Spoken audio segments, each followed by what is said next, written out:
Flynn.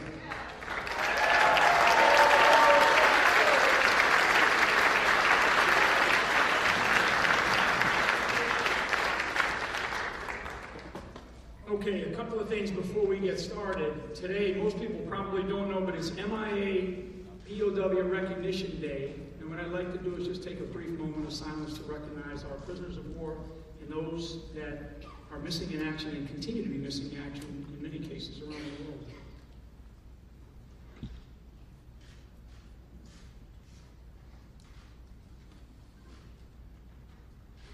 Thank you. Thank you. And a big round of applause for our POWs and MIAs.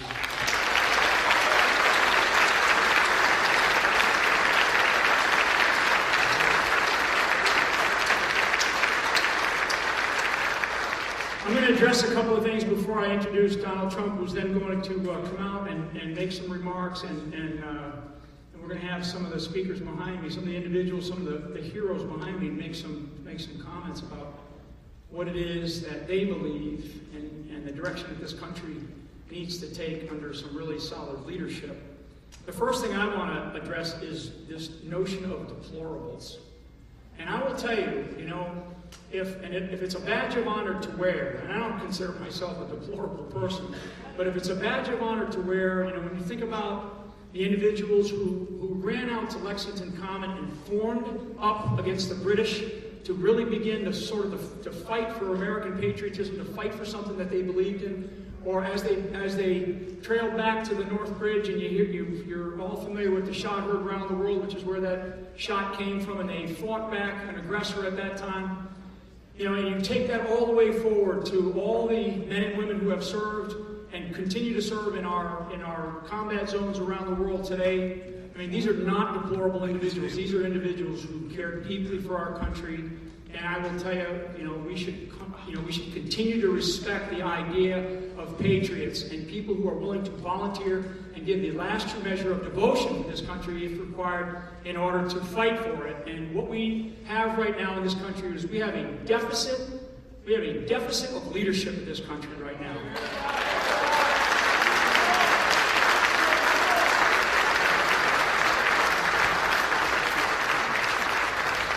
It's a staggering deficit of leadership. Hillary Clinton, she is unfit to be President of the United States and Commander-in-Chief.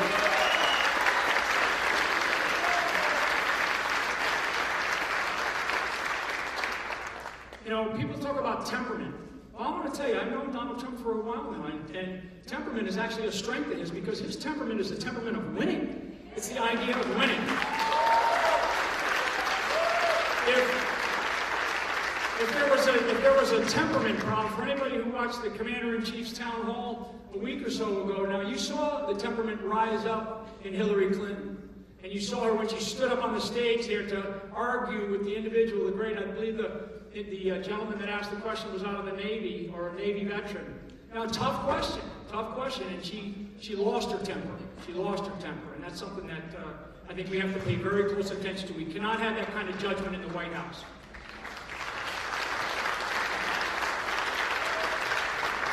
Okay, a couple of things before I bring Donald Trump out here. What's represented behind me, and you've seen all these numbers of flag officers, generals, and admirals.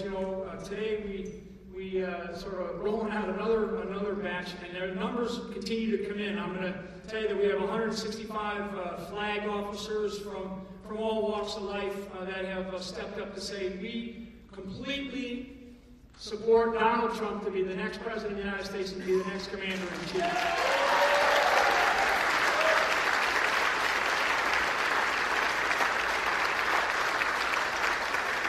And I will tell you, this is not out of frustration. This is out of determination and resolve to get our country back on track.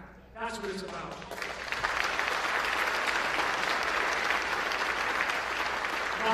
Represented behind me, we also have 17 Medal of Honor recipients who have also stood up and said, we support Donald Trump.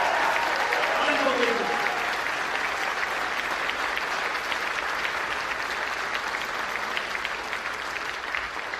So for our military who continue to serve, who I deeply respect, I respect everything that they do. I know Donald Trump deeply respects everything that they do. Our veterans, we have to take much, much better care of our veterans. We have our families. Our families remain sort of that silent group out there who are struggling. I'm telling you, we've met with many military families for, over the last couple of weeks now, and particularly our Gold Star families, and I think we have a couple of Gold Star family members represented in here today. We want to make sure that they are not forgotten, that they are taken care of, and that we do everything we can to just cherish everything that they represent for this country. Okay, so with that, ladies and gentlemen, I want to introduce the next President of the United States, Donald Trump.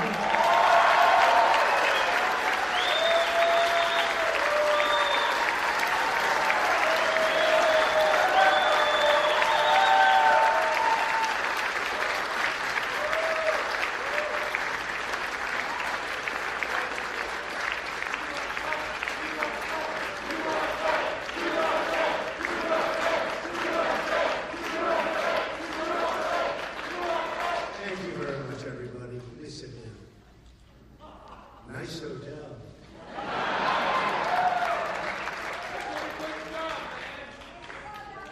Under budget and ahead of schedule. Now, it is a great honor. This is a brand new ballroom. You only see a small piece of it because we haven't broken down. But this is, the hotel is completed. We'll be having our opening ceremony in October. And it's going to be something very special. It's such an honor to have our first event. This is our first event. And it's such an honor to have our first event for Medal of Honor winners. I mean, they are the honors. And to get so many endorsements from the Medal of Honor winners is incredible. And I look forward to spending a lot of time.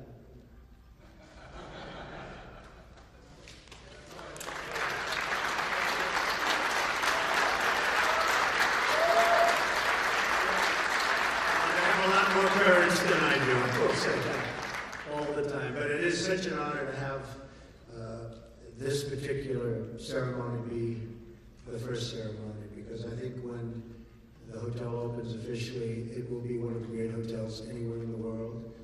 And I want to thank the GSA General Services. They have been spectacular. These are spectacular people. These are tremendously talented people. All of the workers, all of the construction folks, all of the managers, the hotel staff. Amazing how good our country can do when we want to do it. But we have put in tremendous amounts of work and energy and money. And I really believe, I said this will be the best hotel in Washington. I think it may be one of the great hotels anywhere in the world. That's the way it goes on. So really honored that this is our first event. So I'm pleased to be here this morning with two Medal of Honor recipients and the 6 flags, okay? 6 flag and general officers. We have a tremendous amount of talent here, a lot of generals. And General Kellogg, General Flynn, we have just the room is stacked with generals and talented people and leaders. I love leaders. The great people represent 120 flag and general officer endorsements. 120. And that number is going up very rapidly. And now 17 Medal of Honor recipients. In addition, it's a tremendous amount of very, very brave people. In addition, I'm honored to be joined by the many veterans that are supporting us all throughout the room. Thank you very much for being here.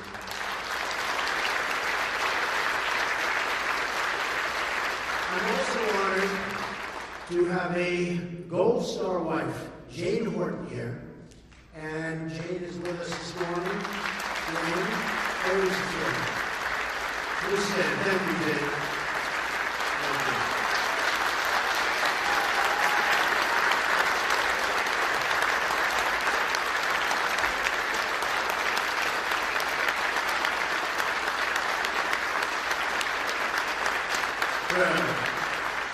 Jane lost her husband, Specialist Chris Horton, in Afghanistan on September 9th, 2011.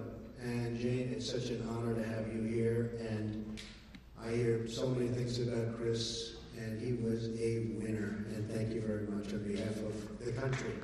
Thank you. It's incredibly humbling to be in the company of these real and true heroes. I have the privilege to introduce our first Medal of Honor recipient, Mike Thornton.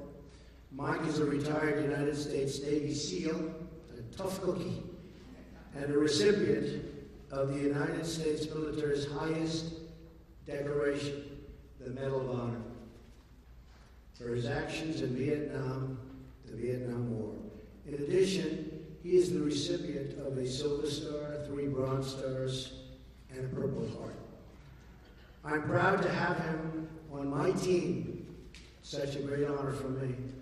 And also fellow recipient Bob Patterson, who likewise has the Medal of Honor, who is also here. We have 17 Medal of Honor recipients, and they've all endorsed me for President of the United States. And I have been endorsed by generals, and many of the generals have become very good friends of mine. We seem to have a very good chemistry together. But even the generals admit there is something very special about Medal of Honor recipients. So, Mike, if I might ask you to just say hello, come up, say a couple of words, and thank you very much for being here.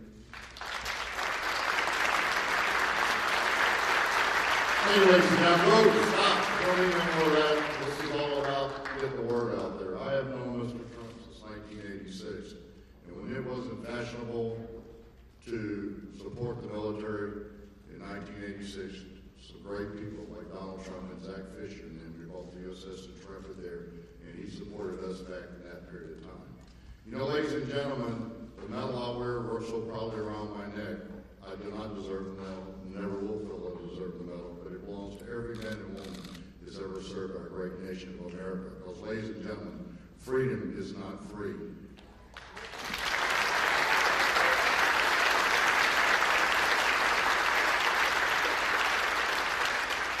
Right now, today is the most trying time in my life, which life is very short.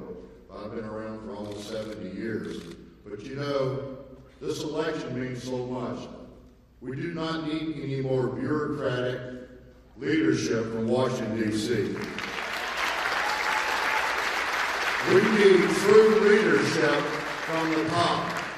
Mr. Trump has never failed in anything because he listens to his advisors, he listens to his people. For the last 8 years, our president hasn't listened to anybody. And that's the reason why we've lost CIA directors, we've lost Secretary of Defense, and many, many general officers have dropped out or resigned because of his leadership. We cannot stand for 4 more years of leadership like that. We need somebody who's going to lead from the front like Donald Trump.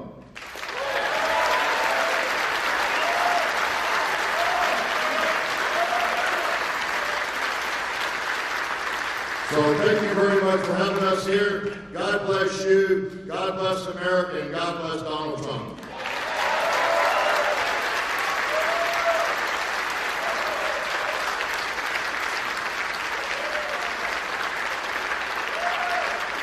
Let's introduce Bob Patterson, my good friend for 45 years. It's like the Army's better. I'm going to tell you something right now. I spent 26 years of my life defending this country. And after that, I spent another 17 years taking care of those veterans who I served with and were still serving.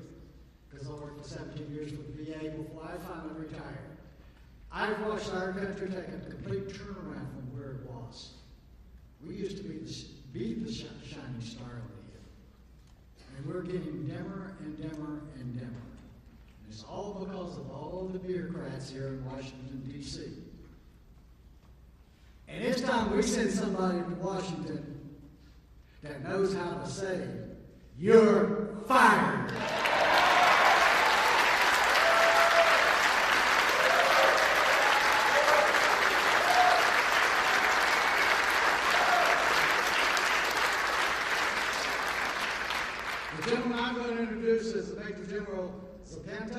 He is the CEO and President of the United States Mexican Chamber of Commerce based here in Washington, D.C. He's held service on served on many commissions under Presidents Nixon, Ford, Reagan, and both the Bushes. General Zapata entered the military in 1964, and he has numerous awards and decorations, including Silver Star, 5 Bronze Stars, with V for Valor and Purple Heart.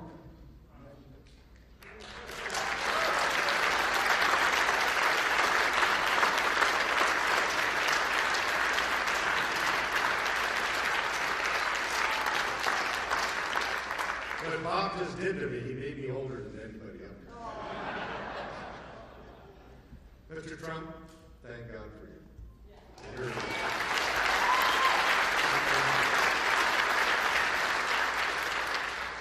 You know, being a Vietnam veteran and serving all the way through the Iraq and Afghanistan war in the Department of Defense as the chairman of the Reserve Forces Policy Board, for half of the military that we deployed to that region 15 years ago, and we're still there.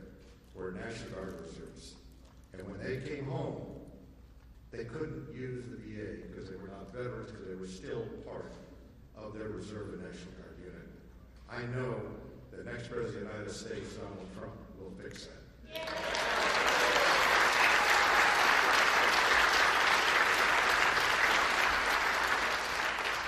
I also would like to say, you know, deplorables are also deployables.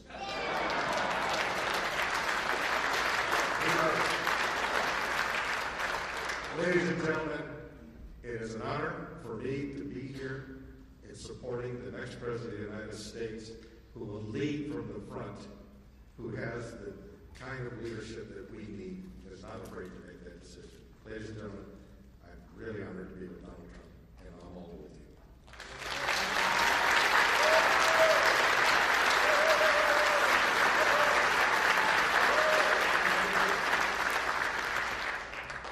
I actually probably did this on purpose, because this next fellow is really a personal friend, and I have immense respect for him. He won his Silver Star in Korea when the North Koreans tried to take over our location there in the DMZ. So he's a very special warrior. He is a Major General. It's my honor to introduce you to Major General breathlessly.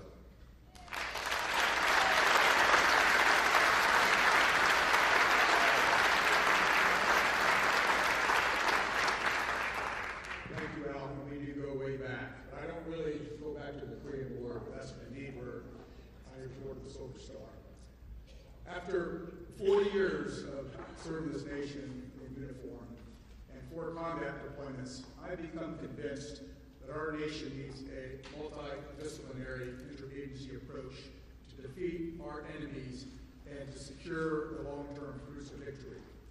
In essence, what we need is some fresh thinking, innovative approaches, and strong leadership. It's been my privilege to have spent some quality time with Mr. Trump on and off the campaign trail over the past few months. And I have been extremely impressed with this gentleman's stamina. And if any of you were privy to his schedule, you would be totally amazed at what he has been able to do.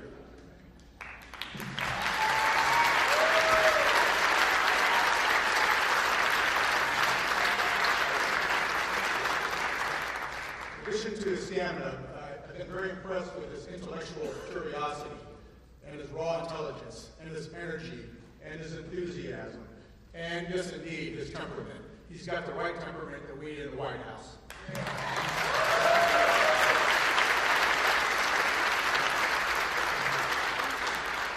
But the thing that I've been most impressed with is his absolute love for the men and women in uniform and the support he's going to give them from the White House.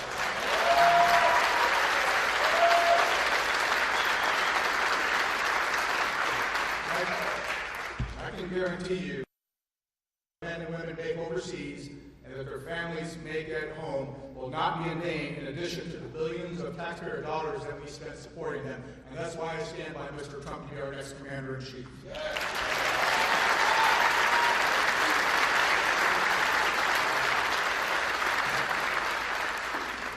Now it's my pleasure to introduce fellow comrade in arms, Admiral Don Warren. He's an Naval Academy graduate in the class of '74. He commanded a guided missile frigate, a destroyer squadron. He was an executive assistant to our naval commander of Naval Forces Europe, and he ended a brilliant career as a deputy director for strategic plans and policy, and he covered Russia, Africa, and NATO. So, my pleasure.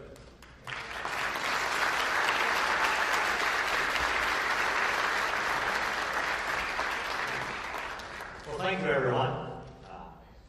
We are a group of national security professionals who dedicated our lives to the security of our nation, as deplorable as we are. We are not a political group, but we are a national security group that has chosen to support a political candidate. The series of discussions you've all listened to Mr. Trump have deal with national security. National security is not solely about the military. It's comprised of many facets: defense, diplomacy, development, economic security, energy security, border security, cyber security, homeland security. The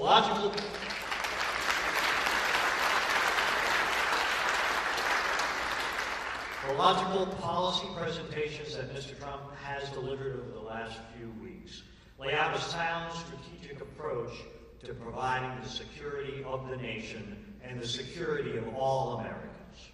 These policies comprise a holistic approach to addressing the complex facets of national security in a complex and extremely dangerous international world. Moreover, Mr. Trump combines this multifaceted approach to our security with a pronounced commitment to those in uniform serving our nation today. And in fact, all veterans who have worn the cloth of the nation. And that commitment extends to the families of those who have served. For as all of us in this room know, their sacrifice has been as equally difficult, if not more so, than our own.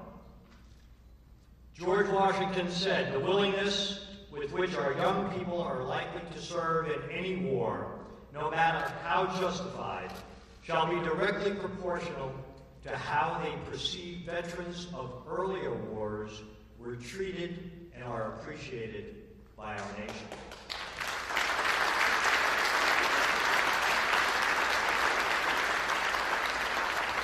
Mr. Trump has embraced those words of our first president.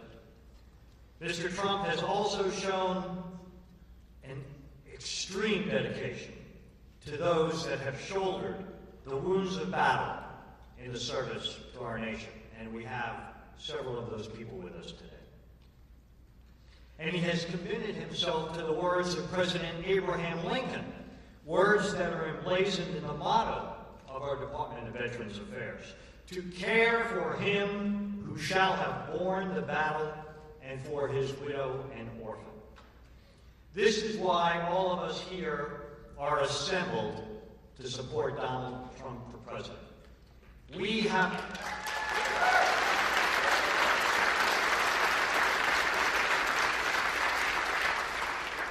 have lived national security for a large part of our lives. We understand how a strong economy, cooperative governance, combined with skilled diplomacy, sound energy policy, sound alliances, and a united American public, all defended by a well-trained, appropriately funded, fully committed, and technologically unsurpassed military, come together to make America strong and make the world a safer place.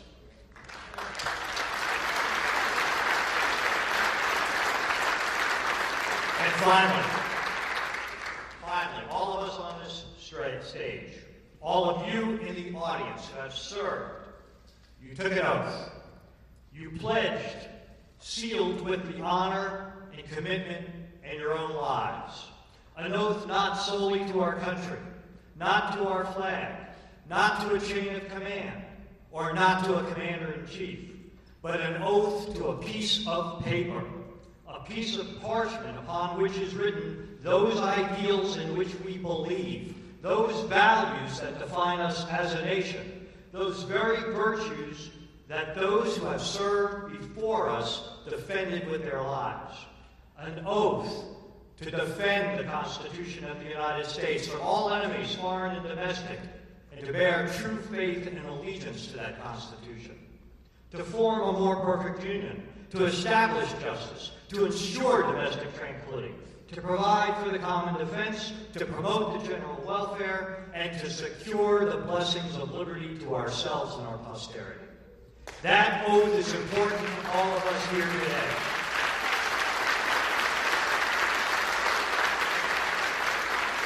That oath remains the cornerstone of our lives long after we have taken off the uniform. That oath is important to Donald Trump. And he, in fact, will take that very same oath on January 20th, 2017.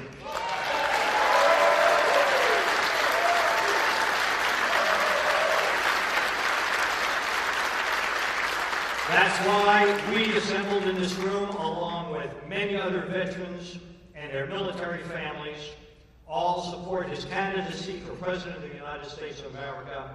Together, we will all make America great again.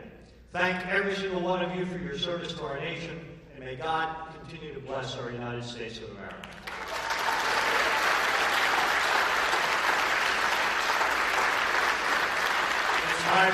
It's my pleasure now to introduce Lieutenant General Tom McInerney, a West Point graduate, but we won't hold that against him.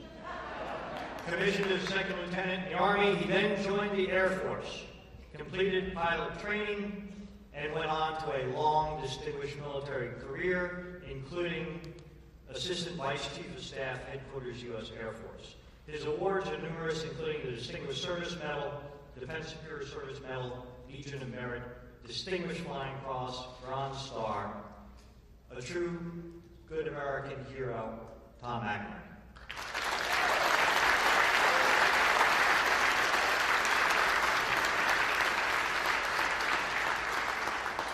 Thank you, Don. It's very simple. We, all warriors here, are supporting Mr. Trump because he has the only budget, the only economic plan that can rebuild the military. If you elect Hillary Clinton, you're going to get 1% growth. You're going to get 3.5% to 6% growth with this administration because he knows how to take the handcuffs off America's economy. We need that.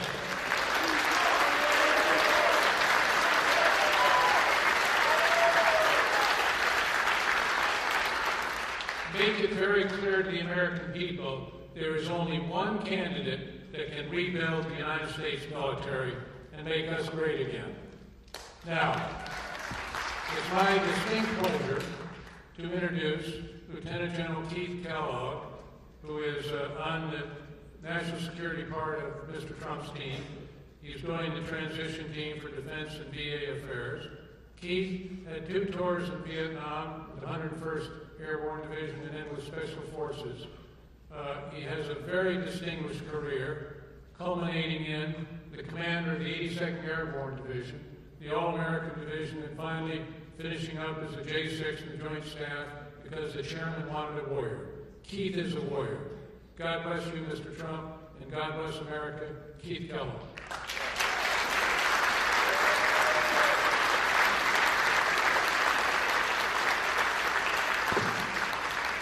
Thank you, and I'm honored to be on the stage today with these great Americans, 2 Medal of Honor winners, 2 of 17 in the past week have endorsed Mr. Trump to be our Commander-in-Chief. These are men who know the meaning of courage, they know sacrifice, they know character, and they're with us.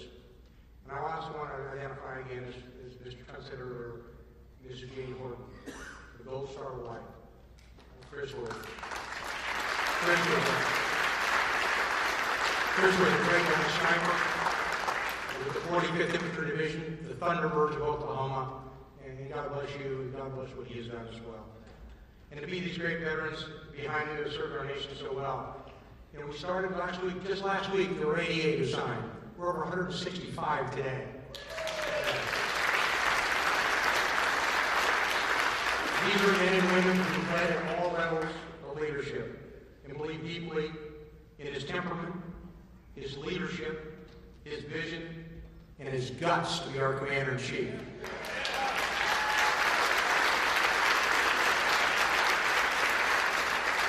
For those of you watching, let me tell you a little bit about the people who support him, the people behind me, and the people who are not here, and to the millions of Americans who hopefully are watching. These are commanders who fought in Afghanistan. They fought in Iraq. They fought in Mogadishu. They fought in Panama. We have leaders who've been wounded fighting for this nation. We have leaders who've hunted down Saddam Hussein. And one of the commanders we have on our team hunted down and killed Pablo Escobar, the Colombian drug lord. We're in the middle of a change election. It's really quite simple. To those of you here today, to those of you listening out there, to those of you watching, if you want to keep the status quo with all its failures and promises more of the same, then you know where you can go. Or if you want to move forward with courage, be what we can be, what we should be, and what we will be, then you will elect Donald Trump to be President of the United States of America.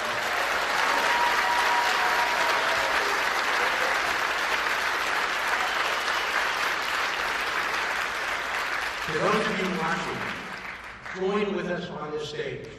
Join those millions who've already stood with us in the past months to carry this man, and with him, our nation, to victory on 8 November. God bless you and thank you.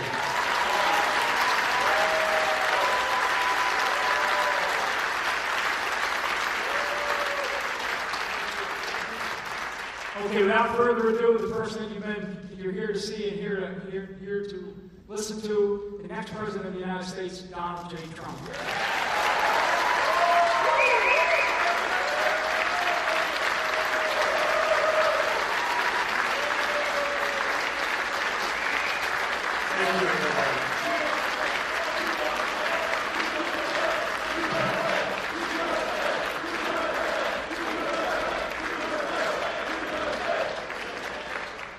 Thank you, everybody. Please sit down. Thank you. This is such an amazing honor. And the difference is we want to all get back to work, whether it's building our military or building our country. We have to get back to work. We have a lot of work to do. We've been very much left behind. Speaking with the admirals and the generals and all of the military people, we talk about the word depletion. The military has been so badly treated in terms of its equipment and the money being spent. And this is a time where we need our military perhaps more than ever. When you look at the number of ships, you look at the number of military personnel, you look at the numbers are setting records for all-time lows. We can't have that. There's a world out there, and it's not nice to say, but there are a lot of very, very evil people heading up some potentially very strong countries. We have to be prepared. We have to keep our country so great and so strong. And that's why to have all of the support from so many generals, so many admirals, people I respect so much. They're smart, they're tough, they know what's happening. And I believe in them totally, and that's why the fact that they believe in me is one of the great honors of my life. So I want to thank everybody.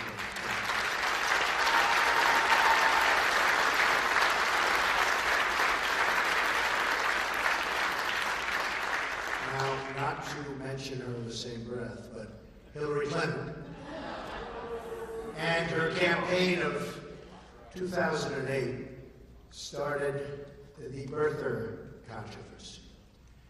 I finished it. I finished it. You know what I mean. President Barack Obama was born in the United States, period. Now we all want to get back to making America strong and great again. Thank you. Thank you very much. Thank you, everyone. Thank you.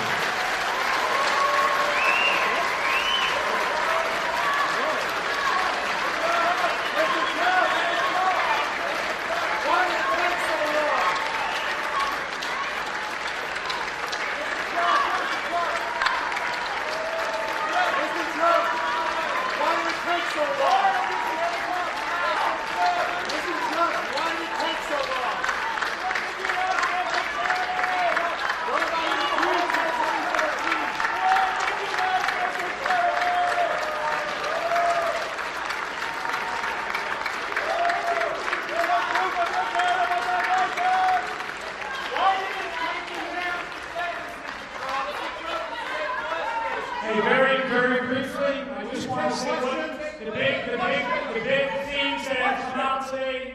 So what you heard today, first, we want to deeply thank all of our military men and women who continue to serve this great country.